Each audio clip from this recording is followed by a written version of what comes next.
ज्ञानेश्वरी अध्याय 2 भाग 2 हितेच्छू हे ह्यास वधून भोग भोगू कसे भंगुर रक्तमिश्र.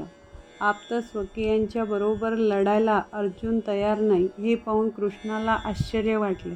अर्जुनासारखा शूरवीर असा रडतराऊपणा करतोय हे खरं तर शक्य नव्हते. म्हणून भगवंत म्हणाले, असा अघटित प्रकार आज तू येथे करून दाखवलास. असो, आता तरी न लढण्याचा हट्ट सोडून लवकरात लवकर आपल्या मनाला खंबीर करून सावध हो. हा मूर्खपणा सोडून दे. युद्ध सुरू करण्याच्या वेळी ही करुणा काय कामाची? अशा भलत्या वेळी तिचे काय प्रयोजन? तुझी दया तुझे केवढे नुकसान करेल ह्याची तुला कल्पना तरी आहे का? ही दया तुझ्या असलेल्या कीर्तीचा नाश करणारी व परलोकाला मुकवणारी आहे. म्हणून तू लढाईत मरणाऱ्या लोकांबद्दल शोक करू नकोस. लढाईच्या ऐन प्रसंगी कृपाळूपणा कामाचा नाही. हे तुझे आत्ताच का सोयरे झाले आहे?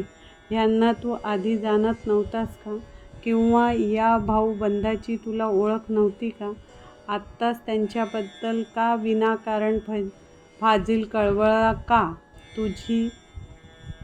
तुम्ही एकमेकांशी लढायला निमित्तच हुडकत असता असा इतिहास आहे. मग आत्ताच काय झाले?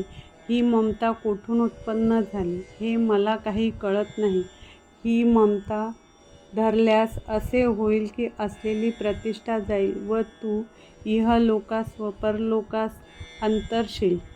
ह्यावेळी अंतःकरणाचा ढिलेपणा हा काही चांगले होण्याचं कारण होणार नाही. लढाईत ढिलेपणा ठेवल्याने क्षत्रियांचा अधोगती मिळते हे लक्षात घे. याप्रमाणे त्या कृपाळू श्रीकृष्णाने अनेक प्रकारांनी अर्जुनाला बोध केला. तो बोध ऐकून अर्जुन म्हणाला, कसा रणांगणी झुंजू भीष्म द्रोणाविरुद्ध मी?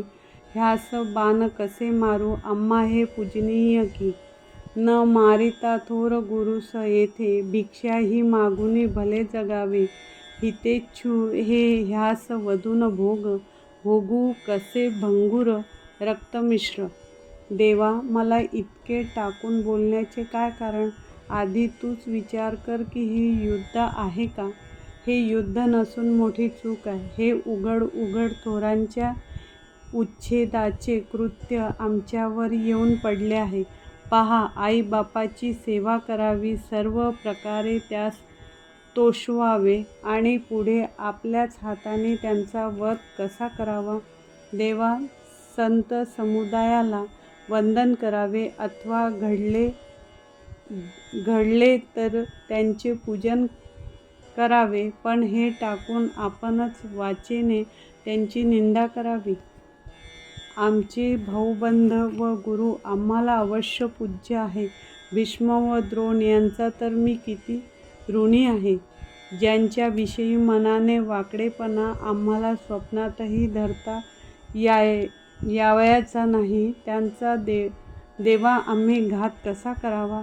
यापेक्षा आग लागो या जिन्याला. आम्ही केलेल्या शस्त्रविद्येच्या अभ्यासाची प्रतिष्ठा यांचा वध करून गिरवायची का? मी पार्थ द्रोणाचा शिष्य आहे. त्यांनीच मला धनुर्विद्या दिली. त्या उपकाराची फेड म्हणून मी त्यांचा वध करावा काय? त्यांच्या कृपेने वराची प्राप्ती करून घ्यावी. त्यांच्यावरच उलटायला मी काय भस्मासूर आहे का? द्रोणाचार्य अर्जुनांचे धनुर्विद्येतले गुरु होते. त्यांच्याबद्दल आदराने बोलताना तो म्हणतो, देवा, समुद्र गंभीर आहे असे म्हणतात, पण ते त्यांचे गंभीर असणे नुसते दाखवण्यापुरते आहे. परंतु द्रोणाचार्याच्या मनाला खवळणे कसे असते ते ठाऊकच नाही. हे आकाश अमर्याद आहे खरे, पण कदाचित त्यांचेही मोजमाप होईल. पण द्रोणांचे हृदय अत्यंत गहन व अगाध आहे. त्यांचा ठाव लागणार नाही. एक वेळ अमृतही विटेल किंवा कालवंश वज्रही भंगेल, पण यांच्या मनात विकार उत्पन्न करण्याचा कसाही प्रयत्न केला तरी यांचे मन आपला धर्म सोडणार नाही. ममता आईनेच करावी असे म्हणतात ते खरे आहे, परंतु द्रोणाचार्य हे ममतेची मूर्ती आहे. हे दयेचे माहेरघर, सर्व गुणांचे भंडार, विद्येचा अनंत सागर आहे. इतके हे मोठे आहेत. शिवाय आमच्यावर यांची विशेष कृपा आहे. अशा स्थितीत यांच्या घाताची कल्पना आमच्या मनात तरी येईल का? सांग बरे. यांना